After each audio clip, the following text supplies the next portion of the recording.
Hi, everyone. It's a pleasure for me to be back and really having an opportunity to introduce two dear friends, partners, mentors in many ways, and inspirational leaders, Dr. Gary Michelson and Dr. Arie Belldegrun. As I mentioned, you can check their bios out because they're extensive, but they're both surgeons, and I'm a wannabe surgeon as a gastroenterologist, so it's an honor for me to be sitting next to them, but they're also incredible entrepreneurs and leaders, and they are our co-founders for the California Institute for Immunology and Immunotherapy. But before we get into our discussion, we have a video that I'd like to show, and I think it will be self-explanatory, and I'll give you a sense of what we're trying to accomplish. So let's roll the video first.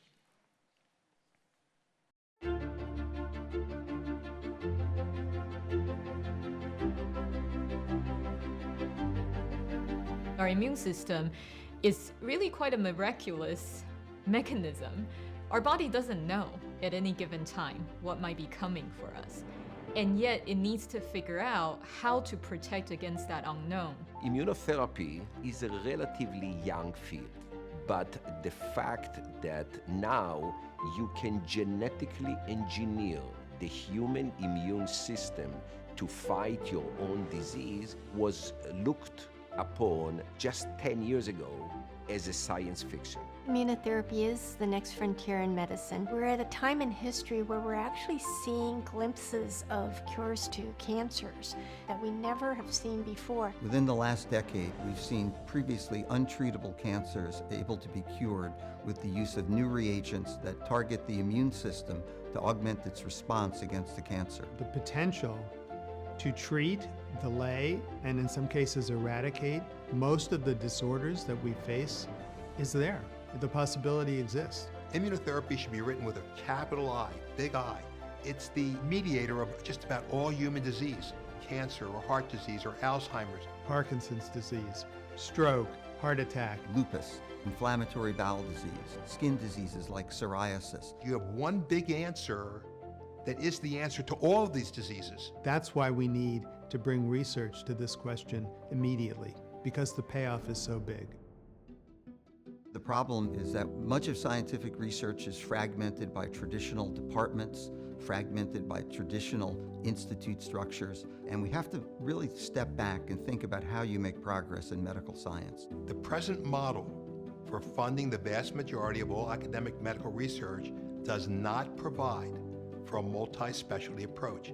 What is called for is a different approach to how medical research will be done. It's always very frustrating when you have this discovery, but you come up to a barrier as to how do I take that to a clinical trial, or how do I, take that to FDA approval. It's not enough to have the best scientists. You need to have a team that is expertise in doing clinical trials all the way to approval of a drug. The key is to bring together experts from different fields to provide both the physical space and the structure so that they can interact with each other, and also provide the resources to really pursue those ideas and make them reality. What is being proposed is the creation of the leading center for immunotherapy development in the entire world that will de-silo those most brilliant minds from all their specialized areas of expertise, put them in the same place, and have the same focus, convergently focus on just one thing.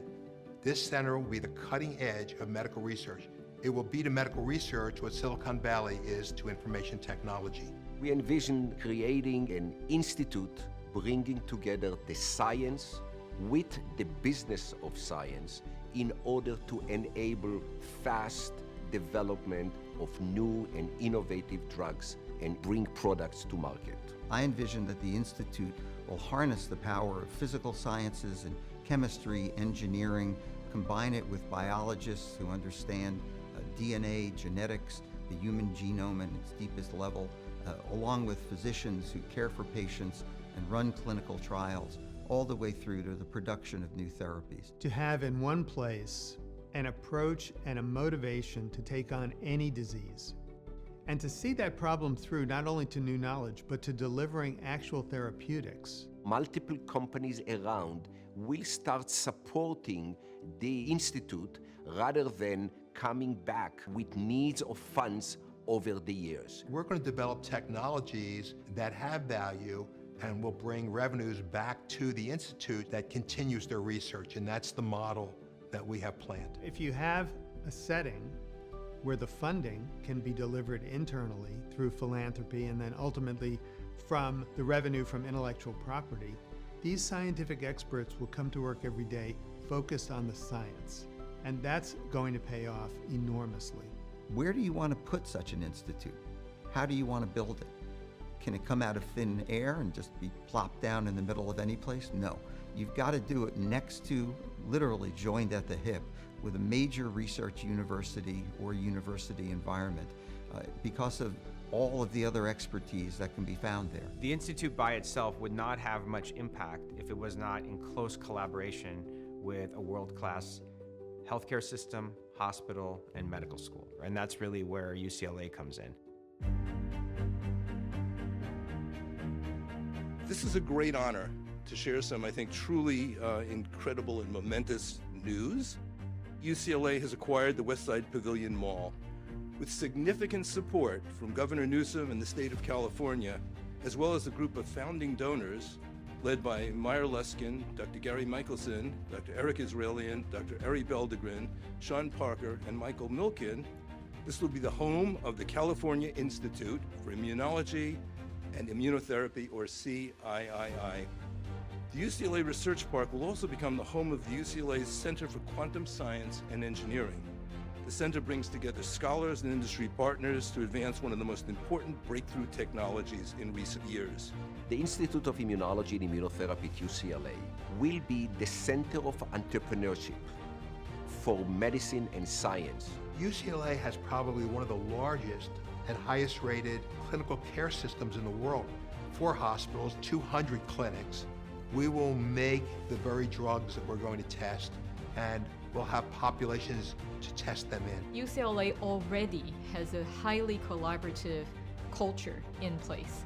And that inherently compact and collaborative community really paves the way to what we're trying to build, which is a one-stop shop, best-in-class institution for the study of immunology and immunotherapy.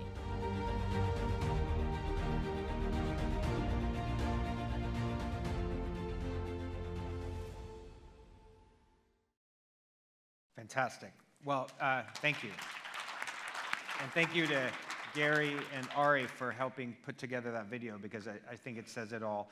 And for those of you in the audience, you can use your Slido, go to 8atom for the questions, and I'll be monitoring. But first of all, gentlemen, I want to ask you, just for each of you, and Arie had a good point. First of all, why did you get involved in wanting to create this institute with all of us and the motley crew of founders, as you saw? And what do you imagine for this institute in 10 years or more? Gary, why don't you go first? Well, I was a carpenter. I was a spine surgeon. I knew nothing about medicine, and if it didn't have a bone, I didn't even go to that class, so no liver, pancreas, none of that. But it dawned on me one day that it was our own immune systems that was the common denominator for every single chronic disease that afflicts us and eventually kills us. And I had some experience with the Hereditary Disease Foundation, and they were doing research the way everybody did research. You drill down, you get an answer, you drill down, you get an answer, and they got all the way down to the atomic level. No answers. They knew what the disease was, but that didn't provide a cure or treatment. And I realized that that's not the way you should be doing medical research. And today we have 2 frontiers. One of them is gene editing, which will be the answer to about 8,000 hereditary diseases. But the other one has to be deciphering the mysterious workings of the immune system, because it truly is the common denominator for every single disease. Amazing. Well, Arie, maybe you can answer that question and also say, what do you see in the future for the Institute? Okay, thank you, Eric. Well, if my colleague here was a carpenter, I was a plumber. I'm still a plumber. I'm a urologist. So, question is, why immunology and why entrepreneurship? In immunology, I came to UCLA about 3 decades ago, and a group of us at UCLA, young assistant professors, were looking how to build our career and get grants from the NIH, promote ourselves in the academic world, and it was not easy. Today, 3 decades later, we have the dean of the medical school as one, Jim Economo, Owen Whitty. We have a whole group of all of us professors. All of us were looking at immunotherapy. So the Institute is a very logical next generation because today, as opposed to cancer or autoimmune, immunology and immunotherapy is in every really disease that we have today in biology. You can find everything that the immune system. So we wanted to have a one-stop shop, immunotherapy center, where all the different subspecialties will come together and think of one area. Entrepreneurship, we started here at UCLA, which is an entrepreneurial university. We started here 3 decades ago with our first company. And at that time, people looked at us really as going to the dark side. What do you mean? Professors are going to to start companies. This is not something that you have to do. Well, today, many of them understand that this is the bright side, the sunny side. There is no money from the NIH. There is no money from others. You have to create for yourself entrepreneurial companies that can then fund your research, your companies, and so on. So we started with the first company agencies. We then moved to Cougar Biotechnology, CIII Pharma. And when I look today, here in Los Angeles, which is not the hub, the biggest hub in the country yet for entrepreneurship and biotechnology, CIII has 4,000 employees. A company that we sold to AstraZeneca just 2 years ago has now 400 employees, Neogene. So that is creating here a new industry that I think is going to change the way we look at biomedical research. Yes, and the video you saw, the facility is actually just 2 miles south, literally on Westwood Boulevard. So where you are outside of Luskin, if you went 2 miles south, you know, it's roughly 1 million square feet. It was the old West Side Pavilion Mall. So, you know, I think it's really going to shift the axis, and it is a California institute, so we're going to partner with all universities, but of course, UCLA is the foundational partner and the owner now of the UCLA Research Park. So in terms of the uniqueness of this institute, what do you think is going to set it apart, Gary? You know, because I mean, there are a lot of research institutes and different types of efforts for something like this. What will set it apart, Gary? Well, several things off the top of my head. So whether you like the result, the Manhattan Project stands out. You had nuclear physicists, electrical engineers, mechanical engineers, welders, machinists. They all came to work every day and worked on one thing. And if you walk any university campus today, you'll see the embodiment of the 21st century version of the Tower of Babel. There's a chemistry building, there's a biology building, there's a physics building, there's an engineering building, and these people live up in their towers and they don't speak a common language. The biggest problem, and by the way, this has been supported by NIH. Instead of writing a grant to support multidisciplinary research, which is what is required to solve these multi-brain problems, they want to do R01s. That's not what we're going to do. So we're going to fund truly multidisciplinary but focused research. And the second part of that is, I wouldn't let one of my researchers waste 35% of their time trying to get grant money. The Institute will fund them. And we're not looking to build annuities and things. We want to invest in our researchers. So I think both of those things are radically different. So speaking of funding things, Arie, obviously we have philanthropy kickstarting this, and we have also money from the state of California as a contribution and then as an investment. But tell us about and of course entrepreneurship, there's going to be a lag in terms of what we develop now and when revenue comes in. But tell us about the partnerships with industry that you foresee, because you have those relationships like nobody else does. in terms of laboratory space, even having tenants that could be potential partners for our scientists. What do you see there that also sets this institute apart? When you think of collaboration and partnership with the pharma world, what they want is, can we come up with new cutting-edge drugs that changes human lives? So that's what they want. So if you start and you know what they want, you have to go back and think, how do I get there? To support them for finding a new receptor that will help you in pain in 20 years, I'm not sure that that's the institute. The institute is all about translating discoveries to products. So therefore, the institute, as we look at it, will have three components. One will be the research component.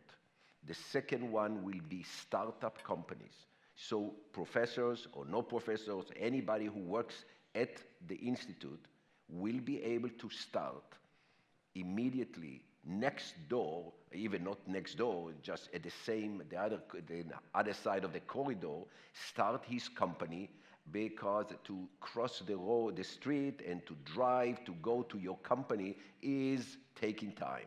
It's very convenient. You have the startup companies next door to you.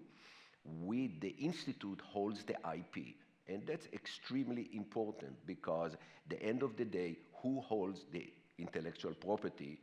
The institute holds, dictates what's happening.